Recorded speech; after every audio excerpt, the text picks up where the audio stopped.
The meeting invite lands before your coffee even cools. Subject line: business update, no agenda, no details, just a room number and 30 names on the invite. An hour later, everyone is sitting around the same conference table, pretending not to refresh LinkedIn. A vice president reads from a document polished by lawyers. Your stomach tightens. Roles will be reviewed. Teams will be consolidated. More details soon. Around the table, people go still in the way. People go still when they are trying not to look scared. And you are scared too. But underneath it, something stranger is happening. You do not feel trapped. You have 6 months of expenses in cash. No credit card debt. No car payment. A life light enough to move. Nobody in the room can see any of that. They only see you sitting there, quiet. That is when you realize your life changed. Not because you got rich. Not because your life suddenly looks impressive. Because somehow, quietly, money has stopped being something you use to prove you are okay. It has become something that lets you choose what happens next. The strange part is, you almost missed when that happened. So stay to the end, because the real change is not the number in the spreadsheet. It is the quiet shift that makes money feel less like pressure and more like choice. Chapter 1. The number nobody sees. That night, after the restructuring meeting, you open the spreadsheet at your kitchen table. Net worth, about $312,400. The apartment is quiet except for the refrigerator and the soft click of your laptop keys. You are looking at a number that would mean almost nothing to the people who spent the morning studying your face for clues. They would not see it in your shoes. They would not hear it in the way you order lunch. They would not guess it from your calendar. That is the strange part. For years, you thought money was supposed to announce itself. Better watch, better address, better vacation photos. A life other people could understand quickly. But this number does not announce anything. It just sits there, plain and unglamorous, built from automatic transfers, old debts killed slowly, raises you did not fully spend, and purchases that no longer defend your identity. The spreadsheet has no applause in it. It has cash, retirement accounts, taxable investments, a paid-off car, no revolving credit card balance, 6 months of basic expenses, sitting where panic used to sit. That is what nobody can see in the conference room. They can see your badge. They can see your job title. They can see whether you look nervous. They cannot see that if the company lets you go, you have time. Not infinite time, just enough time to make the next decision without begging your fear for permission. The number nobody sees is not just the $312,400. It is the distance between what people assume and what you are quietly building. It is the space between a problem and a crisis. And that space did not appear by accident. If you have ever looked fine on the outside while quietly trying to buy yourself breathing room, stay with this story. And if you want more honest money conversations like this, like the video and subscribe. Chapter 2. The expensive version of normal. Rewind 5 years. You are 28, working as a project coordinator for a logistics company near Cincinnati.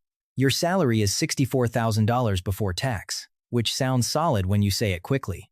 It sounds like adulthood. It sounds like you should finally stop feeling behind. On paper, your life is balanced on monthly payments. Rent is $1,475. Student loans are $286. The car payment is $612 because the dealership told you the monthly number first and the total cost later. Insurance is higher than expected. The phone plan, streaming, gym, weekend dinners, wedding trips, gas, groceries, and small online orders all arrive like separate raindrops until the whole month is soaked. You are not irresponsible in the cartoon way. You are doing the normal American middle-class thing, converting income into proof that you are not struggling. The car is the biggest proof. It is a black compact SUV with heated seats and a panoramic roof. You bought it after your manager, Blake, joked that your old sedan had seen some things. Everyone laughed. Your face got hot. 2 weeks later, you signed paperwork you did not fully understand while a finance manager moved numbers around a screen and said, "Most people focus on what fits the month." That sentence should have scared you. Instead, it comforted you, because that was exactly what you wanted, a life that fit the month, not a life that made sense over 10 years, not a life that could survive a layoff, just a life where the next 30 days looked respectable. At 28, your checking account rarely holds more than $900. Your credit card balance floats around $4,800. You have $7,300 in an old 401k you barely remember logging into. When people ask how you are doing, you say, busy, but good. Busy hides a lot. Good hides even more. Your friend Marcus is doing the same math with different props. He works in medical device sales, makes more than you, and lives as if every room is a stage. New truck, better apartment, bottle service when a client is in town. He is funny, generous, and always somehow 1 week away from catching up. You like Marcus. That is what makes him harder to dismiss. He is not foolish. He is not lazy. He is you with a higher credit limit. One Friday night, Marcus parks outside a restaurant in a truck so clean it looks wet. People glance at it, and a small childish part of you thinks, must be nice. Then, dinner comes. Everyone splits the bill evenly. You put $94 on a credit card already charging you interest. Marcus pays with a metal card and jokes that points are free money. Nobody at the table mentions that free money is never the money you borrow to get it.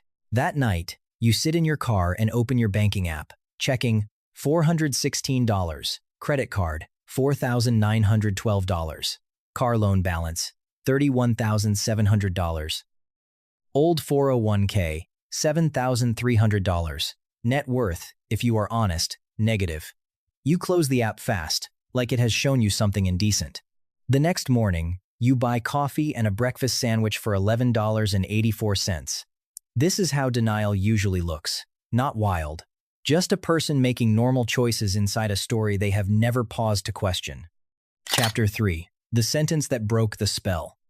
The first crack comes from someone who has no interest in impressing you. Her name is Eleanor Price. She is 69, a retired operations executive who volunteers at a local small business mentorship program your company sponsors. She wears plain sweaters, drives a 12-year-old Subaru, and has the kind of calm that makes loud people seem under-rehearsed. You meet her at a networking breakfast where the eggs are cold, and everyone is trying to sound more strategic than they feel. Someone at your table starts talking about success, not real success, visible success. End quote. Neighborhoods, cars, vacation photos, restaurants where everyone pretends not to look at the check. Blake, your manager, says, at some point, you have to look the part. Eleanor smiles, not unkindly, and says, only if the part is paying you. The table laughs because it sounds like a joke, but she is not joking. After breakfast, you end up beside her near the coffee urn. You ask what she meant. She says, a lot of people buy the costume of the life they want before they buy the freedom of the life they need. The costume depreciates. The freedom compounds. Then she asks what you do, and the conversation moves on. You drive back to the office annoyed. There is a specific irritation that comes from hearing the truth from someone who did not ask permission to rearrange your brain.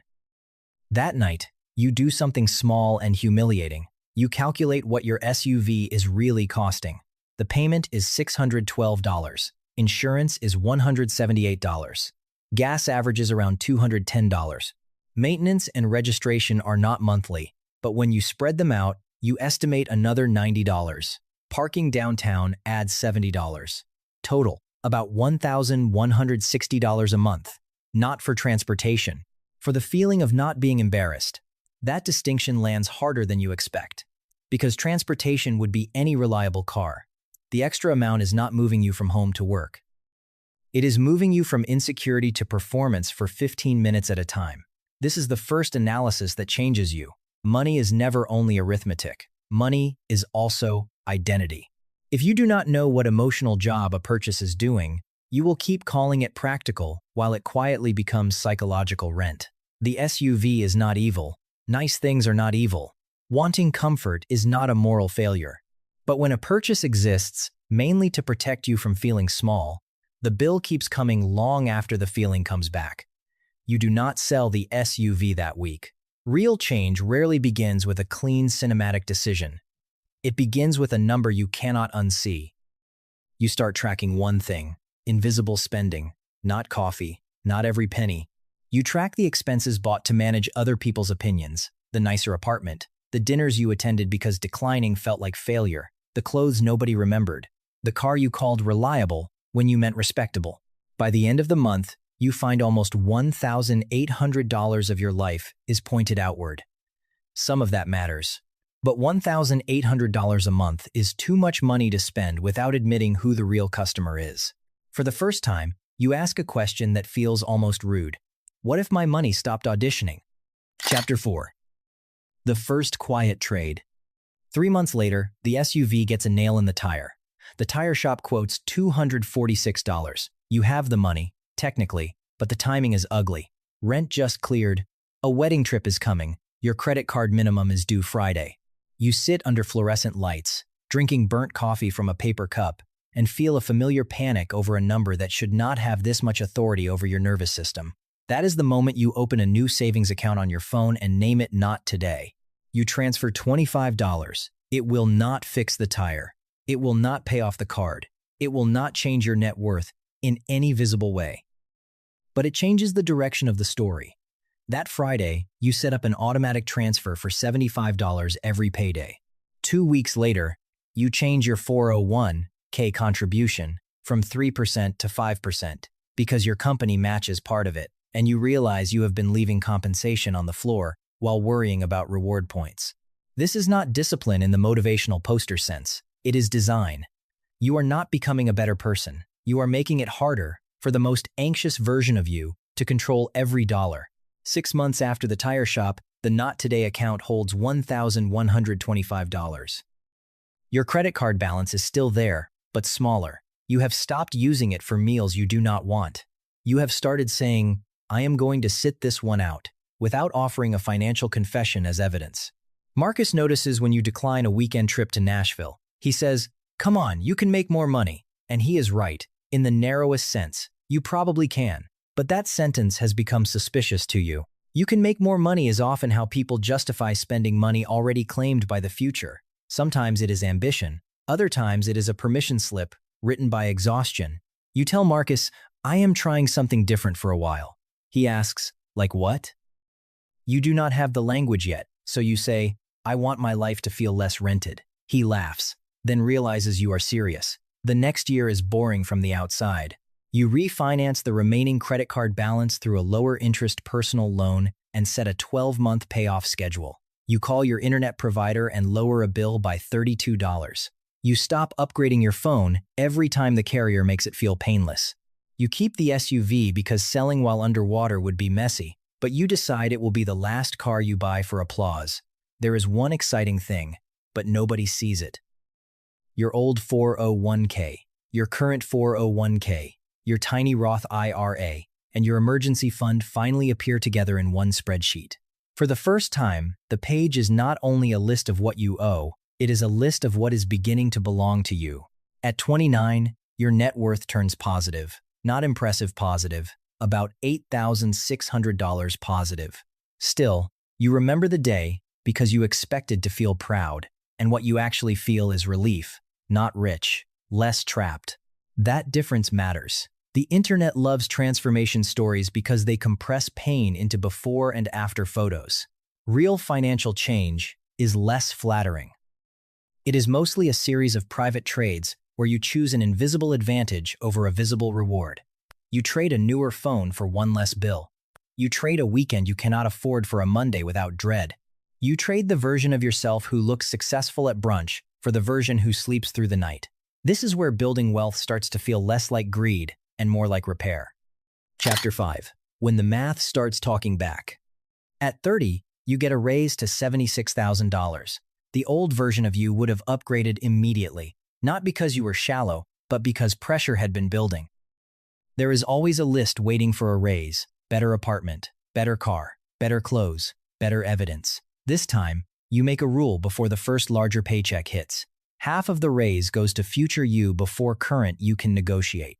It is not elegant, but it works. Your 401k contribution goes up. Your Roth IRA gets an automatic transfer. Your emergency fund reaches 3 months of core expenses: rent, utilities, groceries, insurance, debt payments, gas, basic medical, and the boring things that keep your life upright. Here is the second analysis that changes you. The point of saving is not to become someone who never spends. The point is to separate survival decisions from preference decisions. When every expense is a threat, You cannot tell what you actually want. You only know what will stop the panic. Once survival has a cushion, preferences become clearer. You care about a good mattress, visiting your sister in Denver, and living close enough to work that your commute does not steal 10 hours a week. Money does not reveal your values when you are drowning. It reveals them when you can breathe. Around this time, you read the Federal Reserve's 2024 Household Well-Being Report. One line sticks with you. 63% of adults said they could cover a $400 emergency expense with cash or its equivalent, which means a large minority could not do that cleanly. That's stake state. You sit with that number because you used to be one tire away from panic. Now you are not. That is not proof you are better than anyone. It is proof that a small buffer changes the temperature of daily life. The first time your emergency fund works, it is not dramatic. Your dentist says you need a crown. Your insurance covers part of it. Your part is $890. You are annoyed. You are not afraid. That is wealth. Before wealth looks like wealth. At 31, the stock market has a rough month. Your accounts drop from roughly $58,000 to $49,000. You refresh the app more than you want to admit. The old panic returns, but it has less room to operate. You do not sell. You keep buying diversified index funds in your retirement accounts. You remind yourself, awkwardly, out loud in the car, shares are cheaper today. It does not make you feel good. It makes you feel slightly less foolish. A year later, the account is above where it started, partly because the market recovered, and partly because you kept contributing while your brain begged for certainty. This is where money starts teaching you about time, not calendar time, emotional time. Poor decisions often demand immediate relief. Better decisions often feel unrewarded at first.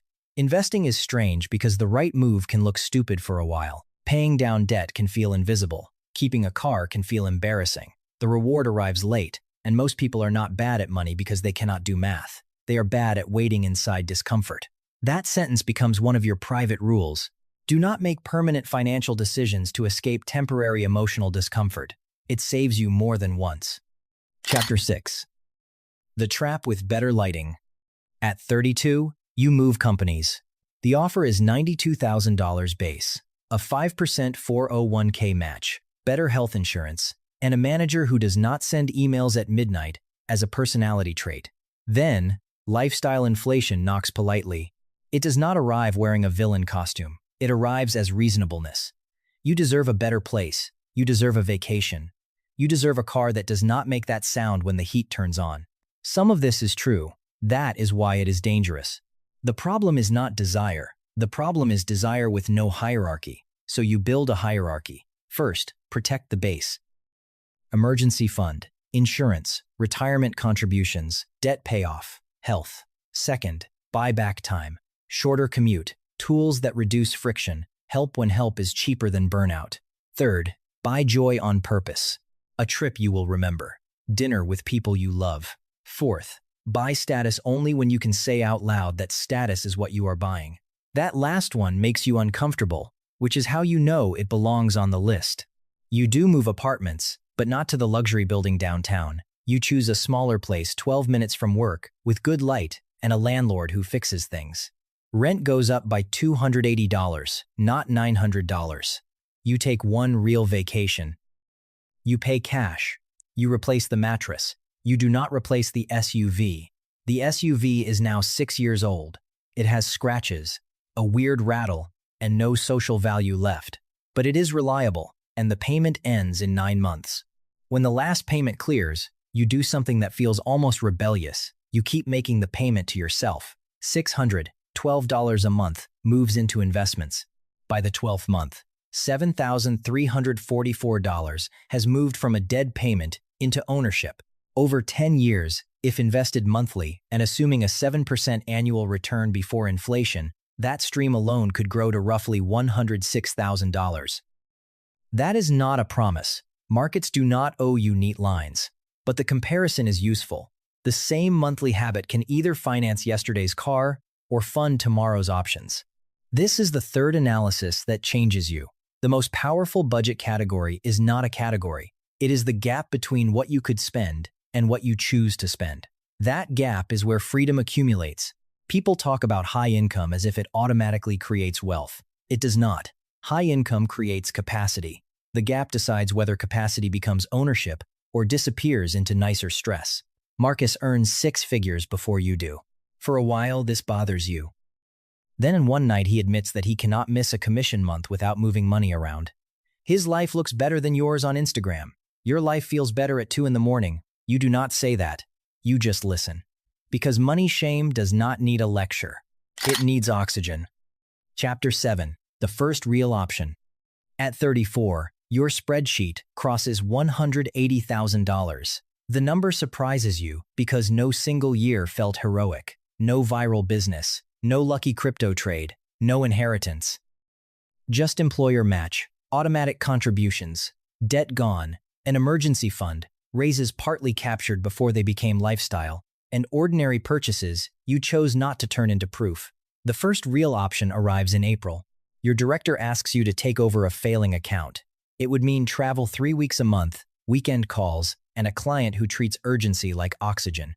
The raise would be $18,000.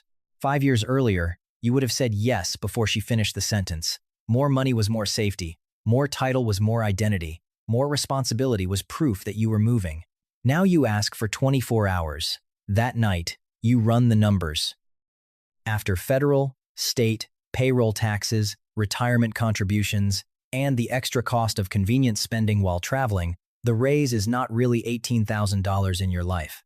Depending on the exact tax situation and benefits, maybe it is closer to $10,000 to $12,000 of usable annual improvement. Still real money, but not free money.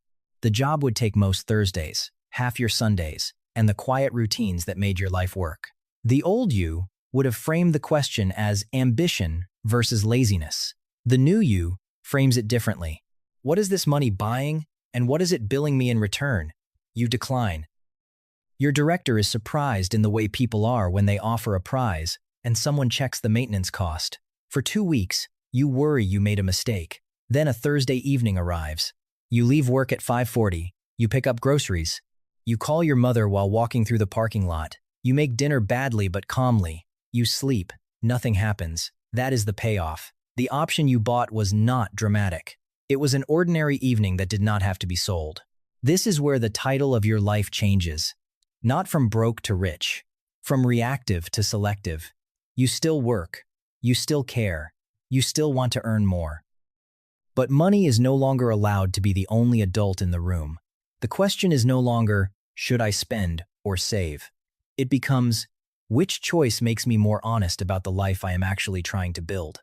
That question changes what you buy. More health, less appearance, more family, less performance, more reliable tools, fewer upgrades with a launch event. By 35, your net worth is roughly $245,000. Again, this is a character-specific illustration, not a universal timeline. Your taxes, rent, market returns, family obligations, medical needs, student loans, and local cost of living could make the path faster, slower, or completely different. But the principle travels. When money becomes a tool instead of a mirror, you stop asking every dollar to make you look okay. Chapter 8. The loneliness of not performing. There is a cost nobody puts in the spreadsheet. Once you stop performing financially, some rooms feel strange. At a work dinner, people discuss kitchen remodels with the intensity of foreign policy. Someone says they had to replace perfectly good countertops. Another person talks about private school tuition, then jokes that retirement is a myth. You smile. You do not know where to put your face. They are not bad people. They are living inside their own pressures, just as you were. But you feel the distance between what money means to them and what it has started to mean to you. To them, money is still partly a scoreboard. To you, it is becoming a door. Doors are quieter than scoreboards. That quiet can feel lonely. Marcus buys a bigger house with his girlfriend Tessa. It is beautiful. At the housewarming party, everyone says, "You made it." Later, while carrying trash bags to the garage, he admits the mortgage makes him nervous. He is not asking for advice. So you do not give any. Financial clarity does not give you permission to become unbearable. On the drive home, you think about your own choices. You rent a modest place. You drive the same SUV. Your clothes are fine, forgettable, Nobody would look at your life and say, "You made it." But you have something you did not have at 28. You have room. Room to leave a job that becomes toxic. Room to help your sister when her childcare falls through. Room to pay a medical bill without converting it into debt. Room to invest during a bad market without treating every headline as a fire alarm. The loneliness is real, but it is not the whole truth. Slowly, the quiet attracts different conversations. A coworker named Jenna asks how you handled your old student loans. Your brother asks whether a 401k match is worth it if money is tight. Marcus, months later, asks what you meant by your life feeling less rented. You do not give them a sermon. You give them questions. What payment would you not choose again? What expense buys relief for 1 hour and stress for 30 days? What would change if your next raise never reached your checking account? This is the fourth analysis that changes you. Advice is most useful when it gives people back agency, not shame. People do not overspend only because they missed a spreadsheet formula. They overspend because belonging is expensive, exhaustion is persuasive, and insecurity knows how to dress itself as practicality. So the decision rule becomes: fix the system before you judge the behavior. Automatic transfers, fewer exposed decisions, a waiting period for big purchases, separate accounts for irregular expenses, a written rule for raises, a real number for core monthly survival. These are boring tools, which is another way of saying they keep working after motivation leaves. That is the part that feels different now. You are no longer relying on a heroic version of yourself to appear every payday. You built rails for the ordinary version. Chapter 9. The Life That Changed. At 36, the opening scene finally makes sense. The restructuring meeting is not painless. Some people are angry. Some go pale. Someone starts typing fast before the vice president even finishes talking. Your stomach tightens too. Financial security does not turn you into stone. But beneath the fear, there is a floor. 6 months of core expenses in cash, retirement accounts you will not touch, taxable investments you hope not to touch but could, no credit card debt, no car payment, and rent you chose to keep reasonable. You do not feel safe exactly. You feel movable. That is different, and maybe better. 2 weeks later, your role survives, but Jenna's does not. She cries in the parking lot, embarrassed by how scared she is. You sit with her. You do not say everything happens for a reason, because sometimes things happen because executives made a spreadsheet. You help her think through the next month. Severance, health insurance, unemployment, rent, minimum payments, calls to make. She says, "I wish I had done what you did." You tell her something you wish someone had told you earlier. Start with the next $100. Shame wants the whole mountain. Agency needs the next foothold. That weekend, you open your own spreadsheet again. Net worth, about $312,400. There it is, the number from the beginning. It still does not fix everything. It does not make markets predictable. It does not protect you from grief, layoffs, inflation, bad luck, or your own occasional stupidity. But it changes the way problems enter the room. A problem used to arrive like a verdict. Now it arrives like a decision. That is the life change.